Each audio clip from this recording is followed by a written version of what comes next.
Ancora Ciancimino con la sciabolata, col mancino a cercare Boyang. Arriva sul pallone però Gomez che mette in mezzo dalla sinistra. La palla troppo all'indirizzo del portiere Sisè. Quindi bisogna anche stare attenti, adesso vediamo. Il tentativo di Messina. Giusto Luca, l'approccio quello proprio mettere in difficoltà gli avversari.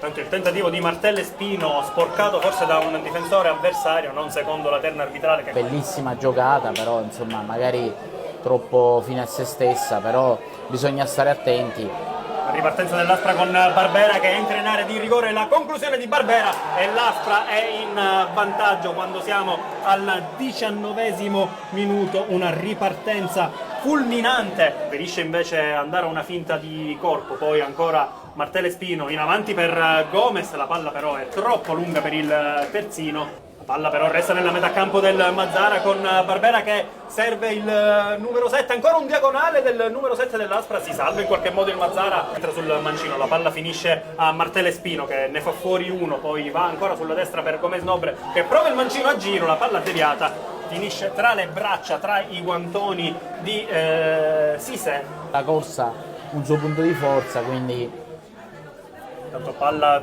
sinistro provato da Gomez che finisce davvero decisamente lontano dalla porta, quantomeno a finire il primo tempo con un risultato non negativo, mettiamola così. Palla lì per Dali che cerca e trova l'indicata per Casabala che se la giusta sul destro, poi il suo tentativo è deviato in corner da Piscopo. È stato anche un Mazzara diverso, invece oggi davvero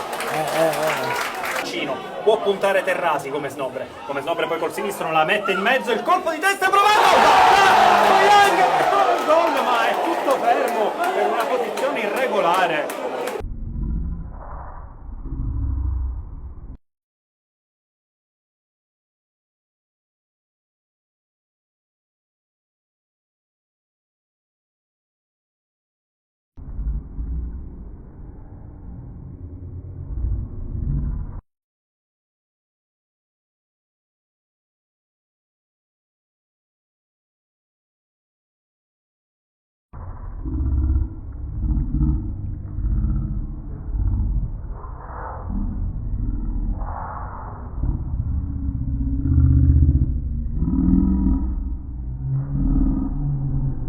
Capito il motivo per cui non sia stato convalidato, c'è l'Aspra però a cercare il varco giusto in avanti con il tentativo di Terrasi che viene bloccato totalmente per Sanyong, la palla per Bonanno che a tu per tu con Bené sbaglia clamorosamente un gol negli ultimi 10 minuti. Sì, e il Mazzara sta sbagliando. Il tentativo da centrocampo intanto da parte di Giglio che esibisce anche in un tuffo forse non necessario e finisce adesso dopo 2 minuti di recupero la prima frazione di gioco al Nino Vaccaro. Mazzara 0, Aspra 1, decide finora il gol messo a segno al 19° da Barbera, via Santa Guida, Palmeri e Tomasino, allenatore il signor Giancarlo Ferrara. C'è intanto un pallone lavorato sulla destra da Casabala che prova a servire Gomez Nobre, poi Martelle Spino prova ad arrivarci, arriva prima di lui però con i guantoni Lamin Sisè. Questo inizio di seconda frazione di gioco, mentre intanto c'è Gomez che prova a mettere in mezzo con un colpo di testa della difesa dell'Aspra ad allontanare. Che si appoggia su Messina, poi Pongo se ne va su 2 avversari, la mette in mezzo per Martelle Spino che prova una giocata quasi da futsal con un tiro tentato con la punta, poi un fallo di Messina su Sfar, il calcio d'angolo battuto da Alassia, la palla in mezzo, il tentativo di girata prima di Ciancimino e poi di Casabala, la palla resta lì dopo un rimpallo e Pongo a proteggere un altro corner.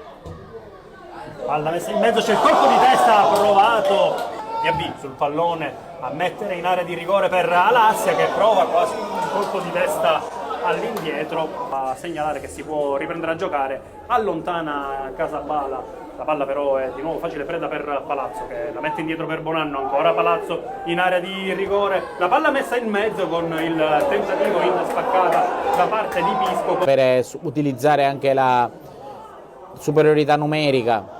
Assolutamente, intanto c'è Alassia che controlla un pallone, la palla messa in mezzo per Casabala che conclude incredibilmente al lato, probabilmente l'occasione più ghiotta della partita per il Mazzara, se escludiamo il gol annullato nel primo tempo. ristretto proprio con Palazzo, la palla messa in mezzo da Diaby per Martellespino. Ecco, non è che Palla messa in mezzo da Sfarra a cercare proprio Casabala, allontana la difesa dell'Aspra, c'è Diaby a difenderla quasi al limite dell'area. La conclusione di Diaby si distende elegantemente Cissé, Pongo, e lo serve in area di rigore. Pongo poi non riesce ad arrivare sul pallone dentro, così